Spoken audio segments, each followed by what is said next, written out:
Dia kalau udah dingin juga ini bakalan makin crunchy.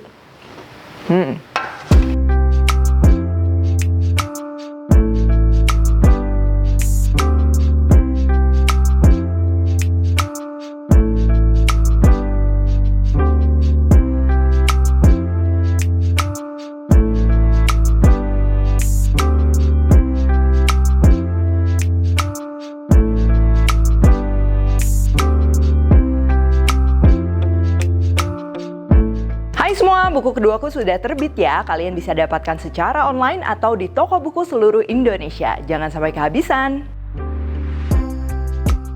Halo, welcome back to my channel, Devina Hermawan. Hari ini kita akan bikin garlic fried rice ya, yang stylenya masakan Jepang. Jadi kayak yakimeshi gitu. Pastinya aromanya lebih light, rasanya juga lebih light kalau kita bandingkan sama nasi goreng Indonesian style gitu yang pakai bumbu halus dan lain-lain ya. Tapi pastinya juga bisa jadi variasi. Kalau bosan nasi goreng yang gitu bisa juga cobain yang gini. Nah, karena biasanya kan rasanya lebih light, jadi ini juga cocok untuk jadi side dish hidangan lain. Misalnya kita mau sambil masak yakiniku gitu ya, chicken katsu, ini jadi side dishnya gitu. Cuman kalau kalian mau makan nasi gorengnya doang juga bisa, tinggal digurihin lagi sedikit. Oke, langsung aja bahan-bahannya. Ini cukup simple. Pertama pastinya kita akan perlu nasi putih. Boleh pakai nasi Jepang atau bisa juga pakai nasi putih biasa. Ini nggak usah nasi kemarin, nggak apa-apa. Yang penting dia udah nggak beruap. Jadi udah cukup dingin ya. Lalu pastinya karena ini garlic fried rice, kita akan perlu bawang putih yang cukup banyak. Nanti kita akan slice dan kita goreng kering. Daun bawang, telur, kecap asin, bawang bombay, butter atau boleh juga margarin ya. Dan juga ini kaldu bubuknya di sini boleh pakai dashi. Kalau mau yang lebih Japanese wanginya, atau boleh juga pakai kaldu bubuk biasa ya, kaldu ayam, sapi dan lain-lain. Kalau untuk isiannya sendiri di sini aku cuma memakai wortel dan juga paprika merah yang dipotong-potong. Tapi seandainya nggak ada, mau di skip atau mau ditambahin lagi pakai sosis dan lain-lain, itu boleh banget. Yang penting tadi base-nya yang tadi ya.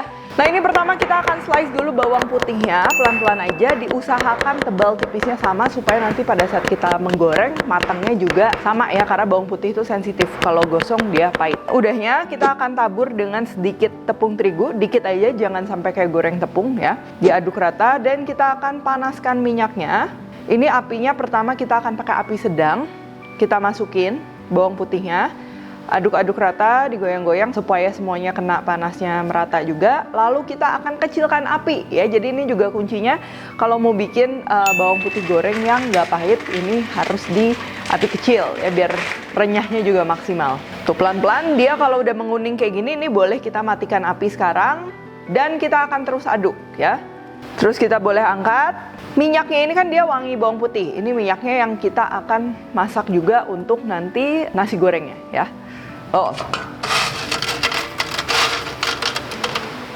dia kalau udah dingin juga ini bakalan makin crunchy. Nggak pahit ya. Oke, ini minyaknya jangan dipergiin. Tadi kita nggak pakai terlalu banyak minyak juga. Kita akan panaskan kembali wajannya. Kita masukkan telurnya.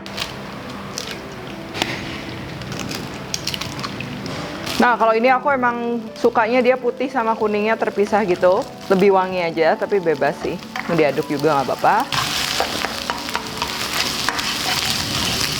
Telur udah, ini kita masukin bahan lainnya. Bawang bombay, wortel, dan juga paprikanya ya. Oke, daun bawangnya kita akan slice. Dan ini yang sebagian kita akan gabungin. Dan sebagian lagi ini kita akan simpan untuk garnish ya.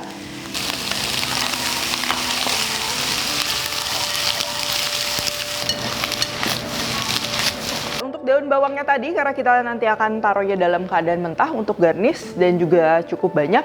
Ini kalau aku lebih suka dia dibilas dulu sama air dingin ya. Ini supaya rasanya nggak terlalu tajam dan juga teksturnya lebih crunchy. Nasinya masuk.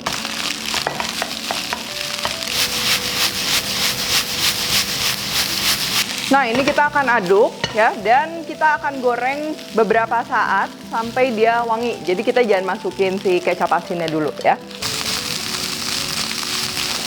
Nah, ini udah wangi. Ini wanginya udah kayak kalau kita makan nasi goreng di teppanyaki yang mendadak langsung dimasakin di depannya gitu ya. Terakhir ini kita akan bumbuin. Oke, sekarang kita akan masukin kecap asinnya, lalu dashi powder atau kaldu bubuk. Terus ini aku mau kasih sedikit gula, kalau nggak mau gula skip aja, dan juga merica ya.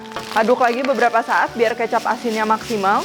Nah, jadi kalau misalnya makanan Jepang itu kan emang bumbunya simple ya, mengandalkan si kecap asinnya juga. That's why kenapa kalau misalnya di Jepang tuh banyak banget kecap asin yang mahal-mahal gitu kan, laku kan, karena masakannya lebih simple-simple gini. Oke, terakhir ini kita tinggal finishing pakai butter ya. Terus kita aduk-aduk dan kita boleh matikan apinya. Kenapa masukin butternya di akhir, nggak di awal? Sebenarnya kalau untuk menumis tuh kan kita perlu high heat ya. Sedangkan butter kalau misalnya terlalu panas, dia si milk solidnya pastinya akan jadi gosong, jadi titik-titik hitam kayak gitu. Selain itu juga wanginya dia akan lebih keluar ya kalau kita finishingnya di akhir gitu.